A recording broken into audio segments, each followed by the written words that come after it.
Shalom Bapak Ibu, selamat berjumpa kembali di hari Jumat 22 Mei 2026. Sebelum kita melakukan aktivitas kita bersatu di dalam doa. Kasih karunia dan damai sejahtera dari Tuhan Allah Bapa kita dan dari Tuhan Yesus Kristus menyertai engkau. Amin. Bapak Ibu, firman Tuhan pada hari ini tertulis dalam Amsal 4 ayat 23, demikian bunyinya. Jagalah hatimu dengan segala kewaspadaan, karena dari situlah terpancar kehidupan. Sian saluhut si jagaoni, gumodang ma jaga roham, aisianido ruar akamual hanguluan. Demikian firman Tuhan. Bapak Ibu, saudara-saudari yang terkasih dalam Tuhan kita Yesus Kristus, biasa kita membersihkan diri di kamar mandi. Itu mengapa kita berusaha membuat kamar mandi terlihat benar-benar bersih, mewah, dan nyaman. Kita membangunnya dari keramik, atau bahkan dari porselen, atau bahkan yang lebih mahal dari marmer. Tetapi kita lupa, bukan tentang apa bahan dan tatanya, tetapi adalah apa air yang mengalir, yang mengairi kamar mandi tersebut. Kalau airnya kotor, marlido ninahalak batak, atau keruh air tersebut, maka lama-kelamaan yang terpancar, yang terjadi hanyalah akan membuat kotor kamar mandi tersebut. Bahkan yang tempat seharusnya untuk membersihkan diri tidak benar-benar mampu membersihkan diri kita, atau bahkan kita tidak akan ke sana lagi. Itu makanya Bapak Ibu, air yang bagaimana itu yang terpenting untuk mengairi kamar mandi tersebut, bukan kamar mandi dari bahan yang mana. Nah, begitu juga ternyata Bapak Ibu apa yang diajarkan Amsal. Bukan tentang apa yang kau tampilkan dalam kehidupanmu, tapi apa yang mengalir di dalam, apa air yang ada dalam kehidupanmu. Itu makanya dikatakan dalam firman Tuhan, jagalah hatimu dengan segala kewaspadaan, karena dari situlah terpancar kehidupan. Bapak Ibu, hati itu bukan sekedar tempat kita merasa atau perasaan.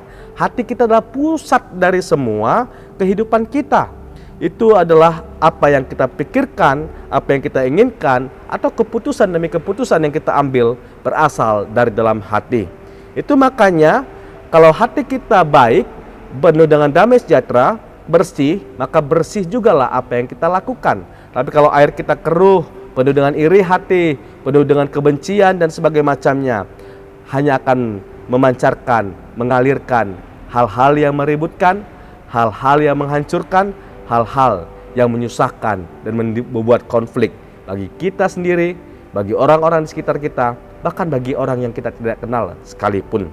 Itu makanya penting bagi kita oleh kata Amsal ini, bukan perbaiki perilakumu, tapi perbaiki, waspadalah di dalam hatimu. Banyak orang sibuk memperbaiki outfitnya, memperbaiki tata bicaranya, tetapi dia lupa untuk memperbaiki, berwaspada dulu di dalam hatinya. Padahal Tuhan mengajak kita melihat ke dalam hati, bukan sekedar menimbang-nimbang apa kata hati. Bapak Ibu, itu kenapa kita perlu menjaga hati? Karena mau tidak mau, seperti yang dikatakan di awal, hati itu adalah tempat di mana semuanya berasal dalam perilaku kehidupan kita. Artinya hati adalah pusat dari seluruh kehidupan kita. Di situ dosa bekerja, dan di situ jugalah anugerah dan berkat Allah memerintah dan membimbing kehidupan kita. Masalahnya ketika kita telah jatuh ke dalam dosa, kalau kita ingat dalam peristiwa Adam dan Hawa, maka kecenderungan hati manusia tidak lagi netral, melainkan cenderung dan condong kepada hal-hal yang keberdosaan dan kepahitan. Itu mengapa kalau kita mengalami hal yang tidak mengenakan, tersinggung dan sebagainya macamnya, mudah bagi kita untuk berkecil hati, menanamkan kepahitan dalam hati kita, sehingga pahit hatilah kita. Itu yang disebut Bapak Ibu kalau pernah dengar istilah akar pahit, yang menimbulkan kehidupan tidak berdamai sejahtera, atau bahkan kehidupan yang akan membawa perlahan-lahan ke dalam penyakit-penyakit kronis. Itu makanya orang yang demikian biasanya akan hidup di dalam hal-hal yang mengandung kepahitan dan patah hati. Atau bahkan kecenderungan kita yang setelah jatuh ke dalam dosa ini, mungkin kita menerima berkat, menerima kemenangan, menerima kelimpahan, tapi akhirnya kita hanya jatuh kepada kesombongan demi kesombongan diri. Kalau nggak karena aku itu, kalau aku nggak begini kian, nggak kayak gini hasilnya ini. Itu yang membuat akhirnya kita perlu untuk menimbang hati, karena hati kita sudah cenderung ke dalam dosa oleh keperdosaan. Maka penting menjaga hati. Pastikan apa yang kotor tersebut tidak akan membuat merembes ke dalam kehidupan kita. Tetapi karena membersihkan hati, bukan hanya kita takut agar tidak merembes keberdosaan tersebut, tapi malah kita mengalirkan semuanya tersebut melalui kehidupan demi kehidupan kita. Itu makanya Bapak Ibu, penting bagi kita untuk menjaga hati. Tapi masalahnya kita nggak bisa lagi menjaga hati kita dengan kekuatan kita sendiri. Kita tidak bisa menahan kata-kata kita. Mungkin ada yang pepatah mengatakan, Anda sopan, kami segan. Nah, kalau nggak sopan lagi, dimaki-maki dong. Demikian juga, kalau engkau mengatur perilaku, kita bisa mengatur perilaku kita sama orang yang baik sama kita, membantu kita. Gimana ke orang lain? Gimana kalau orang yang bahkan menyusahkan kita? Tetapi itu makanya kita tidak bisa membersihkan hati kita sendiri. Tapi Yesus Kristus mati untuk menghapuskan dosa kita. Dia membersihkan kita dengan menaklukkan kematian, sehingga kita menerima pengampunan dosa.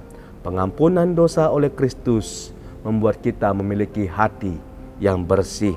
Dan Roh Kudus akan dicurahkan bagi kita untuk menjaga hati kita tetap benar-benar bersih di dalam keselamatan yang telah diberikan oleh Kristus. Hati yang keras oleh Roh Kudus dilembutkan dan dibuat menjadi penuh dengan anugerah Allah. Salib Kristus yang pahit diarahkan menjadi hal yang manis. Melalui Roh Kudus kita benar-benar bisa kembali kepada kedamaian hati. Karena melalui Roh Kudus kita akan mampu berdoa, memohon belas kasihan dan kebaikan dari Tuhan. Melalui Roh Kudus yang telah tercurah bagi kita, kita akan bisa melihat anugerah Tuhan melalui berita-berita firman Tuhan yang senantiasa disuarakan bagi kita. Melalui Yesus Kristus, Roh Kudus, dan Allah yang penuh kasih, maka hati kita akan penuh dengan damai sejahtera karena dipelihara dari dalam oleh Tuhan. Itu makanya Bapak Ibu, biarlah hati kita senantiasa kita arahkan kepada Tuhan, bukan kepada hal-hal duniawi, bukan kepada hal-hal keuangan, prestasi dan sebagainya macamnya.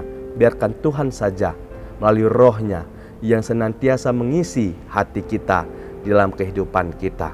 Karena Bapak Ibu, hidup yang diberkati bukan apa yang ditampilkan dari luar tubuh kita, tetapi apa yang dijaga di dalam hati oleh Tuhan. Dan ketika hati kita dijaga oleh Tuhan, perkataan kita akan menjadi lebih lembut, bukan kepada hanya teman-teman dan orang baik, tapi kepada semua orang, sehingga semua orang pun menjadi orang baik. Relasi kita menjadi sehat, pikiran kita menjadi lebih mendamaikan, dan hidup kita benar-benar menjadi berkat bagi orang lain. Maka Bapak Ibu, ketika kita mau memasuki ke aktivitas kita, biarlah kita menjaga hati kita terlebih dahulu, karena dari sana mengalir kehidupan. Hidup kita mengalir. Kiranya Roh Kudus memelihara hati kita dan Kristus memerintah di dalamnya. Amin. Kita bersatu dalam doa. Ya Allah Bapa yang bertata di surga, terima kasih atas Yesus Kristus yang membersihkan hati kami, dan Roh Kudus yang memerintah, mengajak, dan senantiasa mengingatkan kami untuk membiarkan firman-Mu, untuk membiarkan kebesaran-Mu dan pengampunan-Mu bekerja di dalam hati kami. Sehingga melalui hati kami yang telah Engkau bersihkan ya Bapa, mengalir ke dalam kehidupan kami hal-hal yang Engkau kehendaki. Agar kehidupan kami hari ini adalah apa yang berkenan di hadapan-Mu, yang penuh sukacita bagi kami, dan penuh damai sejahtera bagi kami dan orang-orang di sekitar kami. Melalui Yesus Kristus, anak-Mu yang Kau anugerahkan bagi kami, dan Roh Kudus yang senantiasa menjaga hati kami berdoa. Amin. Shalom Bapak Ibu, selamat beraktivitas. Horas.